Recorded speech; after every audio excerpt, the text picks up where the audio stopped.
이 걸어간 날 사도 바울의 서신을 통해 주실 말씀에 대한 묵상은 삶의 궤적이 특별히 아름다웠던 사람, 이런 제목을 갖고 주의 말씀을 함께 나누겠습니다.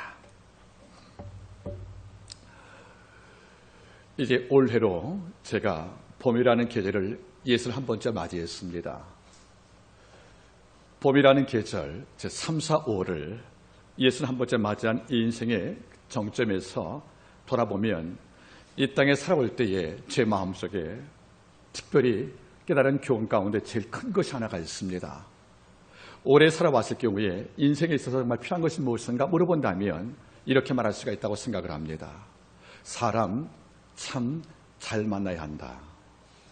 사람을 참 잘 만나야 합니다. 다시 말하면 좋은 사람 만나는 것은 내 복의 선물이 됩니다. 즉 좋은 사람, 영과 성품이 맑고 위선과 기만을 거부하는 이런 맑은 영을 만나면 그 사람 자체가 하나님의 선물인 동시에 내게 복의 통로가 되는 것입니다.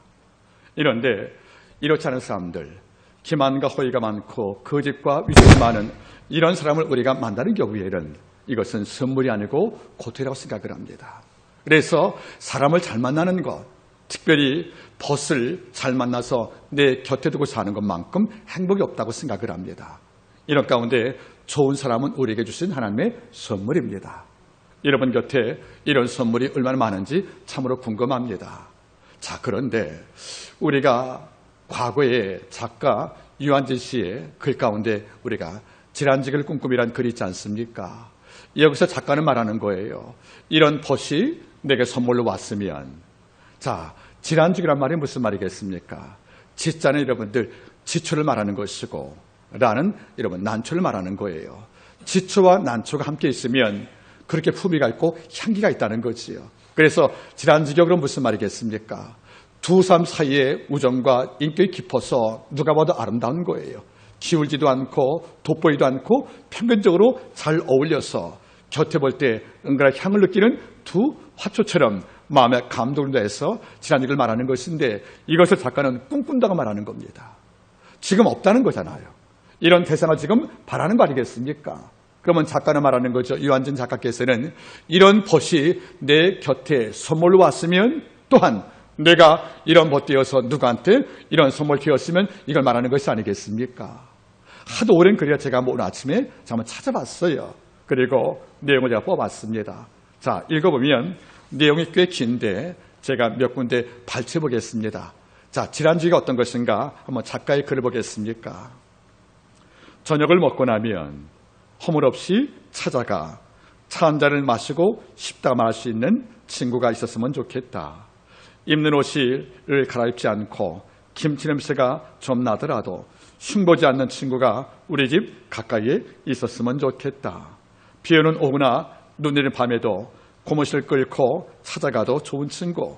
밤늦도록 공한 마음도 마음 놓고 볼 수 있고 악의 없이 남의 얘기를 주고받고도 말이 날까 걱정되는 친구가 있었으면 참 좋겠다. 이렇게 시작을 하고요. 또 이어 중요한 내용을 보시게 되어지면 이런 말이 있습니다.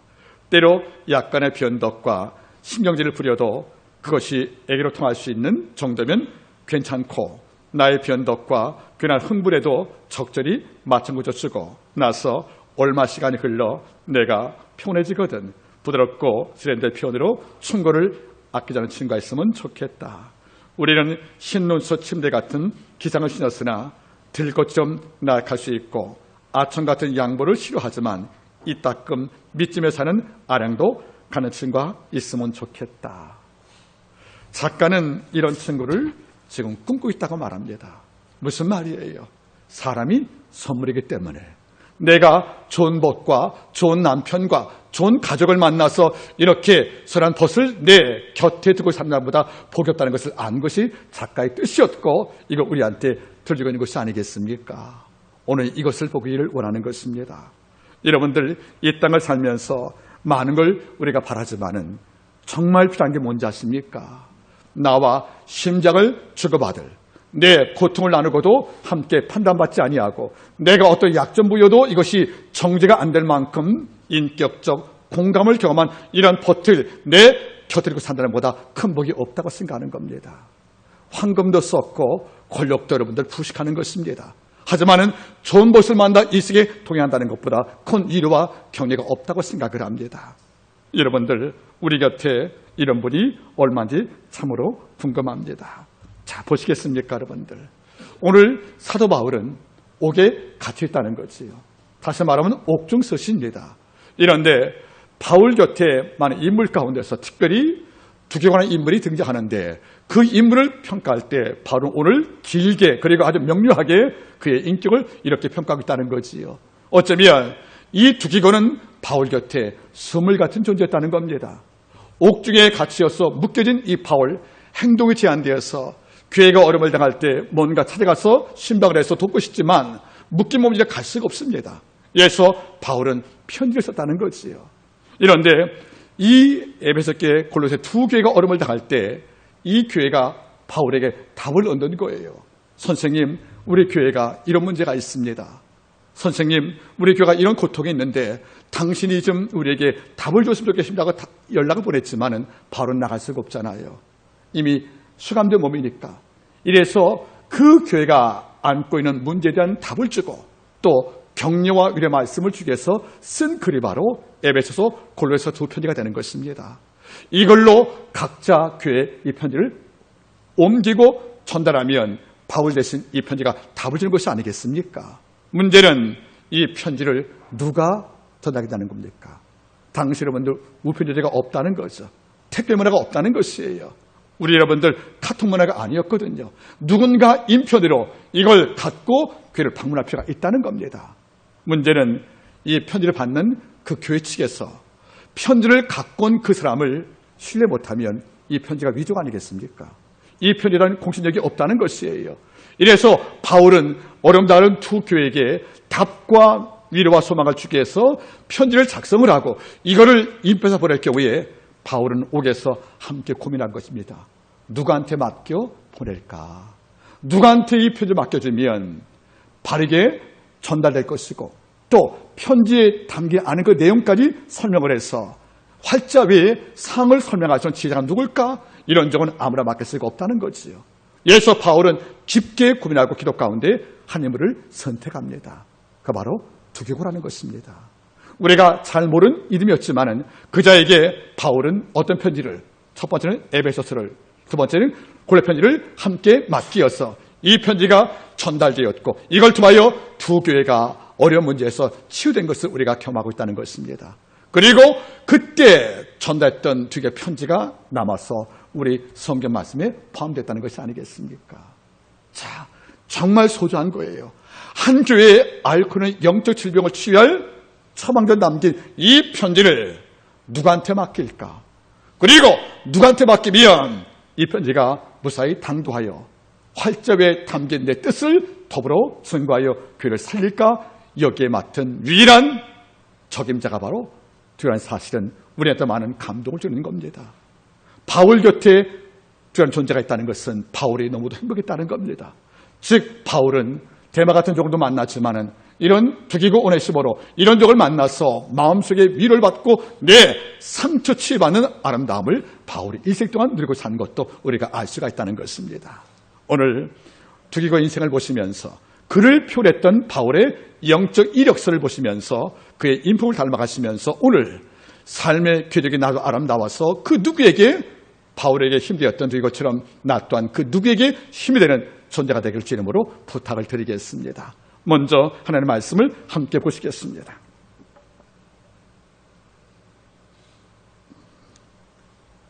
7절 두기고가 내 사정을 다 너에게 알게 하리니 그는 사랑을 받는 형제요 신실한 일꾼이요 주 안에서 함께 된 종이라 이렇게 말씀을 합니다. 자, 짧은 문장이에요. 이런 짧은 문장 속에서 그는 두기고의 내적 영의 아름다움을 충분히 담아냈다는 것입니다. 여러분 잘 보세요. 사실 근래 저는 뭘 느끼냐면 대기업에서 우리가 사람을 모집할 때 처음에 무슨 전형을 합니까? 서류 전형이 이른바 이력서입니다. 저는 그래요. 이해는 갑니다. 그런데 서류 전형에 장점도 있다는 거지요. 수만 명을 어떻게 다 면접할 수 있겠습니까? 그래서 어떤 일정 조건을 얻기 위한 기로점에서 설정을 통해서 우리가 사람을 우리가 정리하지만 여기에 어떤 맹점이 있는지 아십니까? 서류 전형에 담겨진 이력서에 담겨진 몇 줄의 이력서 내용이 중요하지만 이력서는 그분의 살아온 삶의 궤적을 담을 수 없다는 거예요. 그가 얼마나 정직한지, 얼마나 성실한지, 그가 얼마나 신실한지, 얼마나 그가 영이 맑은지 이런 정말 필요했던 내적 조건은 이력서에 담을 수 없다는 겁니다. 이런 까리가 무슨 말이겠습니까? 기본적인 조건을 위해서 우리가 서류를 전형하지만 우리가 담을 수 없는 그 사람의 내적 성품들, 여기는 기대가 안 되거든요. 이런 까리게 아무리 스펙이 좋은 종을 뽑아서 직장을 삼았지만, 일꾼 삼았지만 나중에 그들이 배임 행위로, 기물 유출로, 또 여러분들 횡령으로 큰 고통에서 많이 본 것이 아니겠습니까? 이런 까리게 정말 중요한 게 뭔지 아십니까? 한 개인을 평가할 때는 그가 써낸 이력서의 몇 줄의 내용이 아니라는 겁니다. 그를 겪어서 얻을 만한 삶의 내용물들, 즉 우리 이것을 바로 인격이라고 말합니다. 그 인격의 됨됨이가 어쩌면 한계를 척도하는 가장 위대한 측정도라고 생각을 하는 것이 아니겠습니까? 과거 제가 말씀을 드렸지요. 가격은 물건값을 말하는 거지요. 인격은 사람값이에요. 물론 오해하지 말기 바라겠습니다. 사람의 값이 어떻게 매깁니까 하고 할지 모르겠지만 이런 의미가 아닐 거예요. 한 개인의 가치는 인격입니다. 즉 그가 얼마나 정직한지, 얼마나 신실한지, 얼마나 성실한지 이런 모든 것은 소리에 담을 수가 없다는 것이지요. 사람은 겪어봐서 정말 그자가 이 내용을 안고 있다면 바로 그중에 바로 우리의 선물입니다. 바울은 이것을 봤다는 거죠. 누구한테? 두기고한테 봤다는 겁니다. 그래서 그가 기록한 두기고는 열두 사도가 아니었어요. 기적을 베푸는 능력자가 아니었어요. 말씀을 증가하는 설교자가 아니었어요. 행정을 주도했던 이런 행정가도 아니었다는 거죠.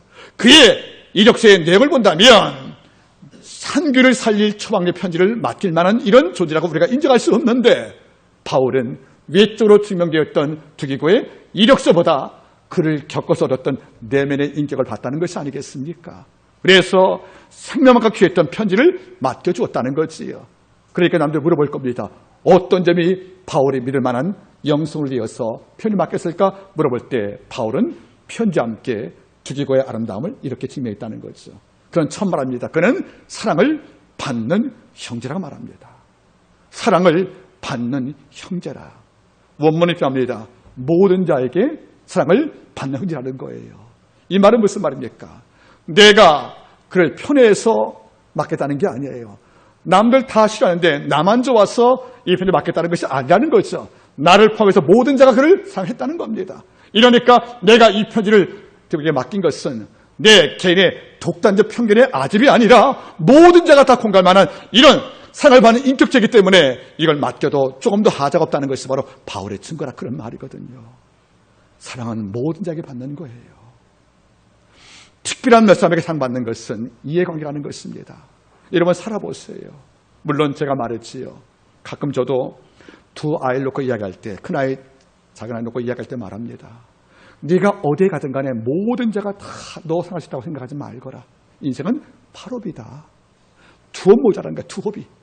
10명 모일 때 10명 다 나 좋아할 수 없다고 생각합니다. 이건 욕심일 것이라고 생각을 해요. 주님도 배척을 받았는데 더 큰 거 기대할 수 없잖아요. 인생은 몇 톱이라고요? 8홉이에요. 항상 톱이 부족한 걸 말하는 거죠. 10명 모이면 둘 정도 나 씨앗이 있다 하는 거죠. 그런데 보세요 여러분들. 이 두기고는 내가 다른 이유로 편지를 맡겨서 그를 보낸 것이 아니다. 내가 그 겪어보니까 그는 모든 사람에게 사랑을 받는 형제라고 생각한다. 배운 사람도 그걸 좋아하는 거예요. 그리고 배우지 못한 분도 그걸 좋아하는 거예요. 그리고 권력자도 그걸 좋아하는 겁니다. 농부도 그걸 좋아하는 거예요. 남자도 좋아합니다. 그리고 여인도 좋아하는 거예요. 즉 모든 계층에서 어떤 원하지 않은 그리고 어떤 분의 그를 바라볼 때 모든 계층의 모든 다른 자들이 그를 바라볼 때 더불어 좋아할 만한 매력이 존재했다는 것이 아니겠습니까? 이게 쉬운 문제가 아닌 거예요. 설교자가 뭐가 어려운지 아십니까? 아마 저보고 시골 내려가서 우리 일하는 농부께 말씀을 증가하라고 그러면 제가 많이 힘들 것 같아요. 일단 언어가 다르고 지향점이 다르잖아요. 그렇죠? 그분들에게는 여러분들 우스운 말들과 쉬운 비유들 또는 예화들이 아마 어울릴지 모르겠습니다. 그런데 아무리 말씀을 정통으로 증거하고 말씀을 선포해도 모든 것이 다 그 말씀을 통해 하는 것은 아니거든요. 때로는 지식의 수준만큼 이해하는 것이고 또는 배움들 또는 경험의 측면들 나이별로 하나님의 말씀에 대한 반응이 다 다를 수 있다는 거예요. 그러니까 어린아이부터 나이 연세 많은 고사리까지 주의 말씀을 다 이해한다. 이 소리가 최고 아니겠습니까? 이게 쉽지가 않다는 거예요. 이런데 바울은 말하지요. 두기가 누군지 알으랴. 모든 자가 다 그를 사랑했다는 거예요. 도시인들도 그리고 시골 계신 분들도 나이 많은 노인도 어린아이들도 그리고 배운 권력자도 학자도 좋아했고 그리고 배우지 못한 상인도 그걸 좋아했다는 거 아니겠습니까? 모든 자가 신분과 지식과 권력을 넘어서 그를 좋아할 만한 이름을 스펠바인딩 내 마음을 묶어버린 매력이 존재한 것이 바로 득이관이겠냐 그런 말이에요. 여러분 어때요? 우리는 같은 수준에 맞는 쪽끼리 어울리잖아요. 그러니까 법조인은 법조끼리 어울리는 거예요. 그래서 그를 좋아하는 분은 모르고 법조인들을 좋아하는 거죠. 그러나 여러분들 다른 계층은 법조인과 어울릴 경우에 낯설거든요. 서툰 못 다가선단 말이에요. 이런데 이런 장애를 넘었다는 겁니다. 다시 말하면 두교 곁에는 모든 자가 모였다는 거예요. 여러분들 그를 몰랐던 문명자도 모였습니다. 서기관도 모였다는 거지요. 그리고 사도가 모였답니다. 일반 신도가 모였습니다. 이런 모든 자가 수준과 격차가 다 있겠지만 그들이 한결같이 두기고를 마음속에 사겠다는 것이 아니겠습니까? 이런 까리게 바울이 말하는 거죠. 이런 중대한 표지를 사신삼아 보냈던 것은 걔가 바라볼 때 특별히 그 아이가 내게만 자랐기 때문에 편해서 그를 보는 것이 아니라 나 외에도 모든 적이 그를 아꼈기 때문에 그를 파송할 때 누구도 이해되기 없이 모두가 공감의 사실을 중요하는 것이 아니겠냐 그런 말이에요. 여러분 곁에는 누가 여러분을 좋아하십니까? 어쩌면 죄를 짓고 마음에 정죄받았어요. 그런데 이런 세리와 창기가 주님 곁에 모이거든요. 세리와 창기라든가 말씀을 못 지켜서 정죄받은 이런 그 당시 유대인들은 여러분들 마리생 곁에 가지 못했습니다. 왜죠? 정죄가 무서워서. 그는 엄한 설받은 기상으로 죄를 지적을 했고 그의 잘못을 아주 격렬히 비난했고 결국 무슨 말이겠습니까? 그의 곁에 가서 죄를 정죄받고 편한 적이 없다는 거죠. 이런데 이런 죄인들이 다 예수께서는 다 모였다는 겁니다. 그래서 누가 보면 12자가 뭐죠? 수만 명이 모였다 그럽니다. 그 왜 그런지 아십니까? 주님 곁에 가니까 내가 이해를 받고 사는 거예요. 내가 주님 곁에 가니까 안식을 느끼는 거예요. 그의 곁에 머물면 열쇠감도 치유가 되는 것이고 그의 곁에 머물면 용기를 잃어버리고 살 수밖에 없다는 거지요. 다시 말하면 예수 곁에 가면 배우지 못한 자, 죄인, 설사, 창녀와 창부까지도 마음에 자유를 경험했다는 거예요. 이게 바로 뭡니까? 바로 영격이라고 하는 거고 이것이 바로 영력이라는 겁니다. 모든 자에게 힘을 주는 사람. 이러니까 주를 말씀하는 거죠. 그는 사랑을 받는 형제였다는 겁니다.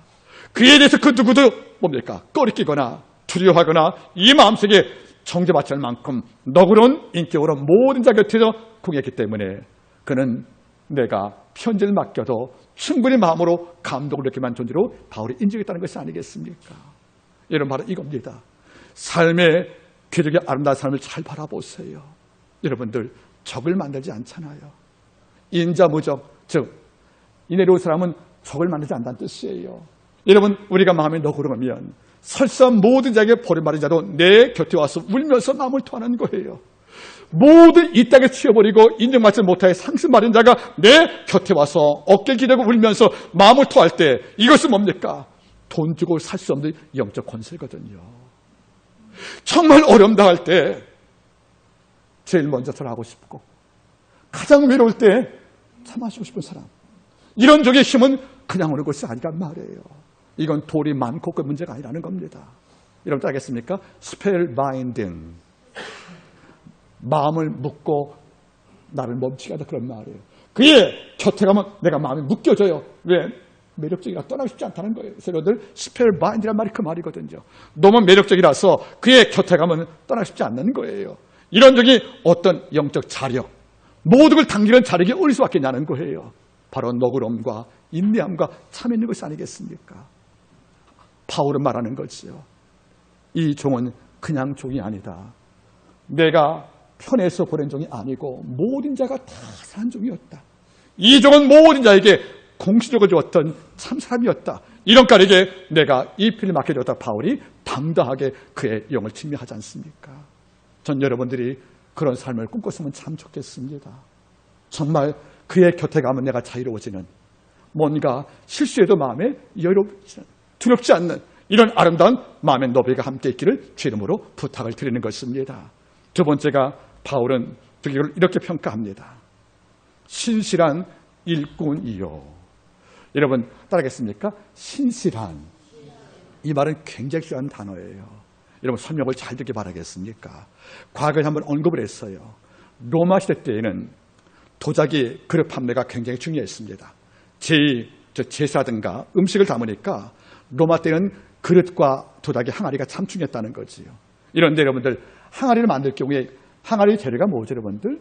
흙이잖아요. 쉽게 깨지지 않겠습니까? 이런데 잘 만든 항아리가 금이 간단 말이에요. 그러면 상품 가치가 없다는 거지요. 이런데 일부 어떤 사람들은 여기 여러분 편법을 쓴 거예요. 자, 보겠습니까? 당시 로마 시대에는 이 광장에서 그릇 팔 때에 그릇이 앞에 이렇게 배설되어 있지 않습니까? 상품으로서. 이럴 때 앞에다가 쓰는 글이 하나가 있어, 라틴 말로. 이것이 바로 무엇입니까, 여러분들? 시네세라입니다. 시네, S-I-N-E, C-E-R-A, 시네세라. 이게 뭐죠, 여러분들? 덧칠하지 않았습니다, 이런 말이에요. 덧칠했단 말로 덧칠. 이런 세라가 뭐죠? 세라믹. 도자기 말하는 거 아니겠습니까? 신의 세라가 뭐냐면 이 그릇은 덧칠하지 않았습니다 말하는 거예요. 여기서 여러분들 신의 세라가 왔죠. 진실한 말이 여기서 온 게 라틴 말로. 즉 진실한 말이 신의 세라인데 이 말이 신의 세라에서 왔어요. 그럼 무슨 말이냐? 옛날 도자기 쉽게 깨지거든요. 버리기 아까운 거예요. 이래서 일부 나쁜 사람들은 깨진 위에다가 악을 발라요. 그리고 칠을 다시 하는 거예요. 덧칠을. 그러면 우리 같은 남자분들은 모르잖아요. 햇빛에 비춰봐서 금을 보지 않고 MRI 찍듯이 보지 않고는 우리가 모르거든요. 근데 보통 그걸 실내에서 팔거든요. 이러니까 알 수가 없다는 거예요. 그래서 어떤 똑똑한 분들은 실내에 그릇 할 때 촛불에 비춰본답니다. 그릇을. 혹시 금이 갓을 덧친 것을 확인하려고요. 그런데 어떤 나쁜 사람들은 촛불도 안 켜는 거예요. 이러니까 우리가 이상이 없다고. 팔고 집에 가니까 뭡니까? 물 부니까 물이 새는 거예요. 작은 충격에 또 깨지는 거예요. 이러니까 그릇을 할 때 모든 자는 너무도 상처 많은 겁니다. 이런 까닭에 일부 정직한 상인이 피를 많이 받거든요. 이래서 할 말이 뭡니까? 촛불을 켜놔요. 비춰보라고.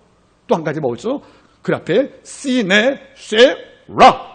이 그릇은 덧치었다 말하는 거죠. 여기서 신실이 왔다는 거예요. 이 말을 지금 여기 쓰고 있는 것입니다. 네가 누구냐? 너는 시네세라다. 덧치한 게 없다는 거예요. 다시 말하면 위선과 교만과 위장이 없다는 거 아니겠습니까? 여러분 신실이 뭐예요, 여러분들? 그야말로 에머나거든요. 에머나, 충성을 말하는 거예요. 다시 말하면 무슨 말이지 않습니까? 내가 뒤가 바라보려니까 깨진 그릇 팔려고 몰래 위장을 해서 덫에 사람을 속이는 이런 것이 바로 거짓인데 이게 없다는 게 신실이거든요.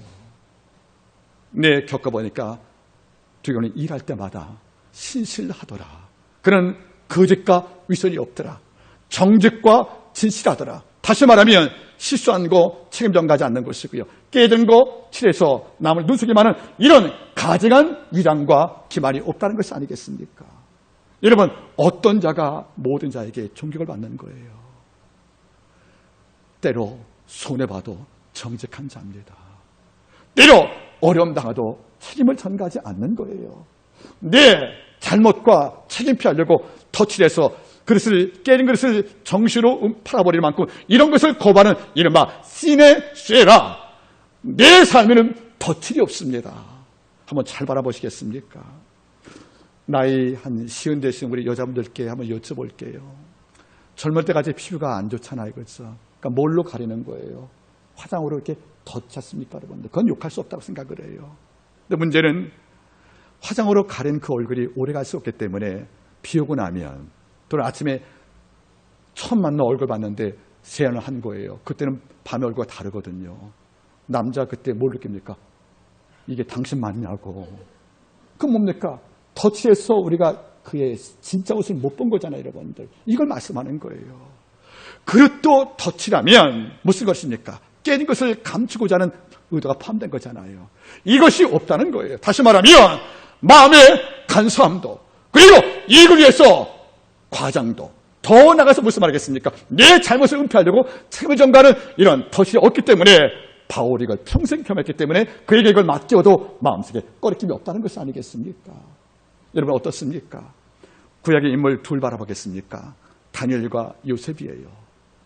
둘 다 탁월한 인물이었죠. 이런데 그들이 정격을 받은 인물의 내용물이 같다는 거예요. 이런 다니엘 바라보세요. 느부갓네살 왕, 벨사살, 메대인 다리오 왕 3대에 걸쳐서 권력의 중심에 섭니다. 여러분 다니엘은 끌려간 포로의 포로 3세예요. 아버지가 끌려갔고 아버지가 아들 낳았고 그 아들이 날난 게 다니엘이에요. 포로기 3세입니다. 이런 다니엘이 이방 땅에서 이른바 바벨론 드림을 이루는 거예요. 바벨론 드림을, 아메리칸 드림을. 그래서 어릴 때부터 총명해서 국가의 장악을 받았고요. 이 과정에서 바벨론 문명을 충분히 납득을 해서 권력의 중심에 그가 등용이 됩니다. 그러면 이방인으로 들어와서 바벨론 국가의 중심이 된 거예요. 그래서 여러분들 3대 총리 가운데 한 명으로 등극을 합니다. 이런데 뭘 바라보는 거죠? 야, 굴러온 돌이 우리를 제치고 3대 총리 하나가 돼 이른바 같은 총리의 길을 막혀버린 다른 정적들이 그의 약점을 찾기 위해서 분주하다는 것이 아니겠습니까? 몇 번 시도한 거예요. 여러분들 금소를 유혹해가지고 기도 못한 것도 우리가 알지 않습니까? 불에 던져버린 거 사사굴 사건도 이것도 있겠지만 더 무서운 게 뭔지 아십니까? 이른바 국세청을 동원해서 세무조사합니다. 개인비를 감찰한 거예요. 광범위한 조사합니다. 즉 느부갓네살 왕, 벨사살, 다리오 3대에 걸친 권력자였기 때문에 이 가운데 뭔가 털면 먼지가 안 나와? 이런 마음이 있는 거예요. 그래서 돈과 권력을 다 여러분 지불해서 단의 치수를 다 했다는 거죠. 이러고도 뇌물, 청탁, 배임 이런 죄를 발견 못합니다. 정적을 죽이려고 모두가 혈안되어서 이 죄를 지었지만 주머니에서 먼지 하나 안 나온 거예요. 이걸로 죽일 수가 없다는 거죠. 이게 뭔지 아십니까 여러분들? 신실했다는 거죠. 내가 권력을 잡은 그 힘을 갖고 이익을 취하는 이런 가렴주구들 이것을 결코 용납이 안 된 거예요. 권력을 잡고도 권력에 주어질 모든 부와 모든 잘못된 축적을 거부했던 바로 다니엘 볼 때 정적도 여러분들 그럴 수밖에 없다는 것이 아니겠냐는 거예요. 무엇이 신실입니까 여러분들? 기만하지 않는 거예요. 속임 수 있지 않는 거란 말이에요. 여러분들 시네 쉐라 내 삶에는 위선하려고 덫을 안 했습니다. 내 상처 가리려고 여러분들 덫을 화장 안 했습니다. 이런 말로 맨살과 민날 갖고도 나를 과시할 만한 담대함이 단에게 좋은 것이 아니겠습니까? 여러분 요셉 바라보세요. 17살 때 노예로 끌려갔어요. 그때 끌려갈 때 비용이 은 20이었다는 거 아니겠습니까? 놀란 게 뭔지 아세요 여러분들? 은 20에 팔려갔던 요셉을 산 것이 미디안 상인이었죠. 구약의 여러분들 야살적을 바라보니까 라비모자 바라보니까 요셉을 형한테 사갔던 미디안 상인이 받은 집안도 은 20개였대요. 그 요셉을 보디발 집에 팔 때 노예 경매할 때 받은 것이 은 400개였답니다. 그만큼 요셉이 건강했다는 것이고 산불같이 있다는 거 아니겠습니까? 그러니까 20배를 남겼다는 거예요. 이걸로 팔려왔으니까 8년 노예기도 여러분들 소문이 있을 거예요. 야, 쟤 얼마 팔려왔대? 은 400이래. 엄청난 겁니다. 그 당시에 최고의 노예 등급이 은 400이었거든요. 그러니까 성경 말씀에 안 나오지만 구약의 랍비뭇을 보게 되어지면 아마 애굽 땅에 팔려간 노예였던 바로 17살 그 요셉이 노예 가운데 엄청난 수렴이 당했다는 것이 맞다는 거예요. 그런데 일이 성실하잖아요. 그래서 보디발이 뭡니까? 가정 총무를 맡긴 거예요. 복도 받은 거예요. 이걸 봤던 보디발 아내가 얘가 보물이거든요. 굴러온 복이거든요. 그래서 총애한 거예요. 이러다 애정으로 발전됩니다. 그래서 동침을 요구하잖아요. 이럴 때 요셉이 어떻게 그걸 거부합니까? 세 가지입니다. 첫째는 뭐죠? 말로 고백했다는 거죠. 어찌 이 큰 악을 행하여 여호와께 득죄하겠습니까? 하고 애굽 땅 밀시에서 유혹받을 때도 하나님 앞에 있다고 생각한 거예요. 말로 고백합니다. 두 번째가 뭐죠, 여러분들? 함께 있지도 않더라. 세 번째 뭐죠? 옷을 벗고 뛰어났다는 거 아니겠습니까? 여러분 잘 보세요. 한 번 눈 질끈 감으면 애굽 땅 고렙제 안에 총애를 받는 노예가 될 거예요. 어쩌면 남편 사라지면 그 아내와 함께 권력에 죽을 수밖에 없는데 이것을 알면서 이 청년 요셉이 어쨌습니까? 깨끗이 거부합니다. 그 삶에 금간 것을 덮고자 하는 기만이 없다는 것이 아니겠어요? 이거 볼 때 나중에 바로왕이 맞았습니까? 꿈을 해독할 때 이와 같이 하나님의 신에 감동한 사람은 우리가 어디서 얻겠냐고요. 그래서 그를 버금 총리 둘째 권력을 잡아서 왕의 인장을 맡기고 모든 정책을 그에게 위임하지 않습니까? 그러면 요셉의 은총과 다니엘 복이 어디서 왔다는 겁니까? 바로 신실에서 왔다는 겁니다. 여러분들 모든 자에게 인정받을 때 말주변으로 말의 능력이 아닐 거예요. 삶의 일상에서 진실이 드러나고 모든 자가 바라볼 때 제 틀림이 없다는 신뢰의 공신력을 주어야 그 삶의 진정한 복이 아니겠습니까? 여러분 잊지 마십시오.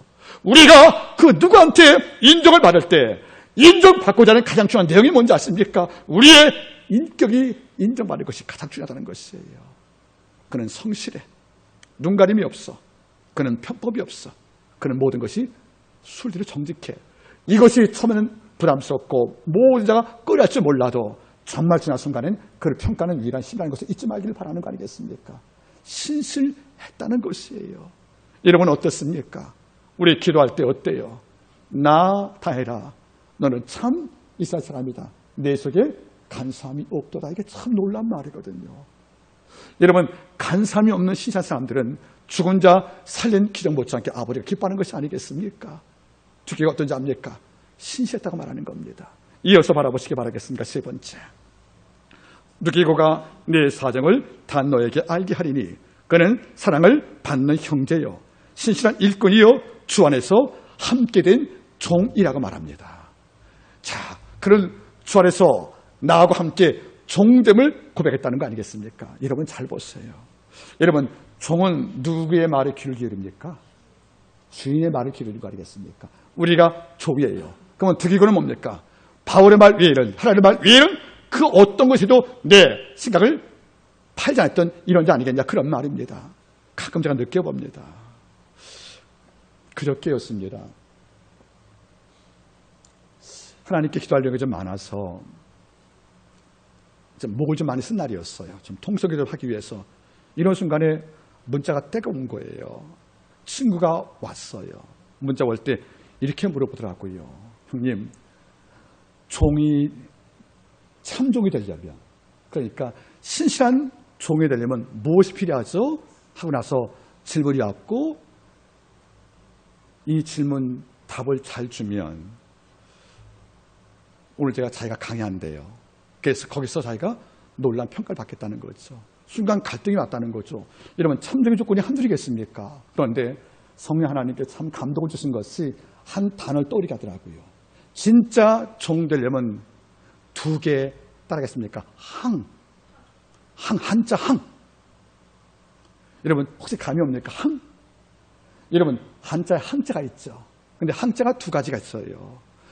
늘 같다는 항상 할 때 항자, 여러분들.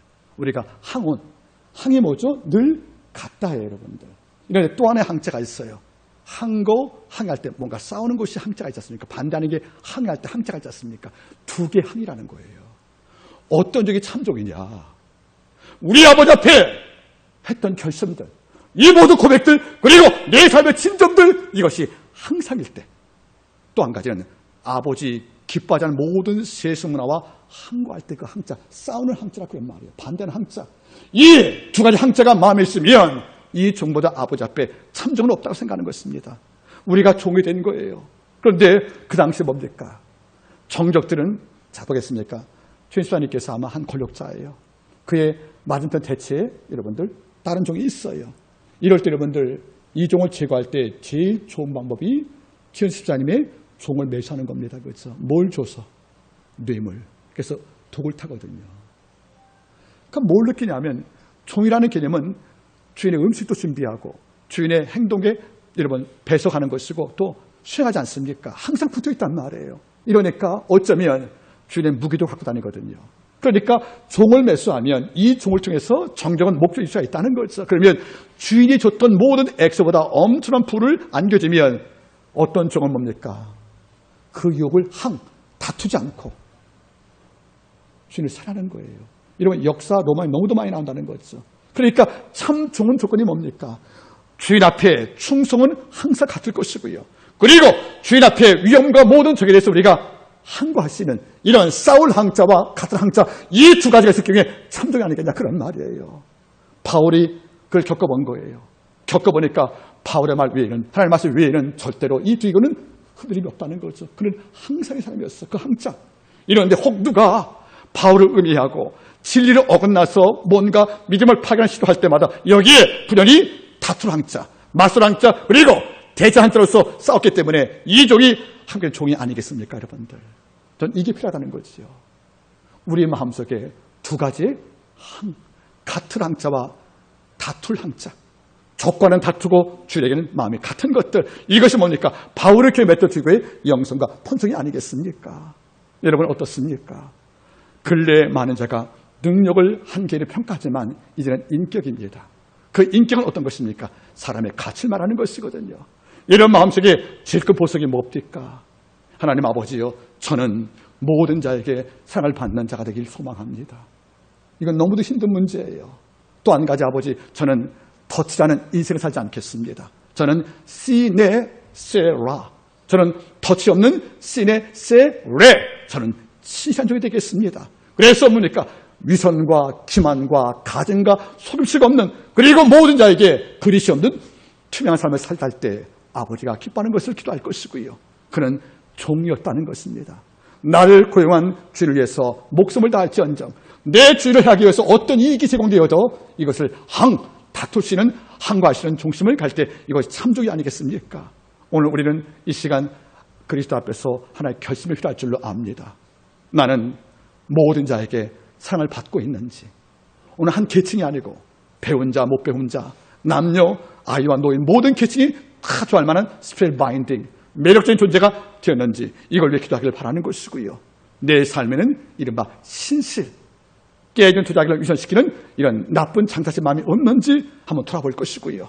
나는 두 개의 다투고 항상 같은 이런 항원의 심정을 갖고 살고 있고요. 하나님께서 이 종을 통해서 여러분들 편지를 맡겼고 결과는 뭔지 아십니까? 편지를 갖고 간 거예요. 그래서 에베소 교회가 편지를 읽으면서 답을 얻어 치유가 됐고 편지를 갖고 왔던 두 교회를 존중했다는 거죠. 그래서 두 교회가 샀다는 것이 아니겠습니까? 전 여러분께서 오늘 삶의 괴력이 아름다운 사람, 괴력이 뭡니까? 말차 지나간 발자국 말하는 거예요. 그 괴력이 아름다운 것. 그래서 삶의 괴력이 아름다웠던 에녹이 사면 통행할 때 하나님께서 죽음보다 올렸던 영광을 우리가 맛보기 소망하는 것입니다. 말씀을 제가 맺기를 오랍니다. 이제 인격입니다. 영성은 곧 인격입니다. 영적 가마력은 뭡니까? 진실과 신실에서 온다는 걸 잊지 마시고 오늘 이후 여러분께 살아갈 때 더 한층 두기고 이름을 기억하시면서 삶의 궤적을 다시 한번 아름답게 채우시기를 주 이름으로 축복합니다. 기도하겠습니다.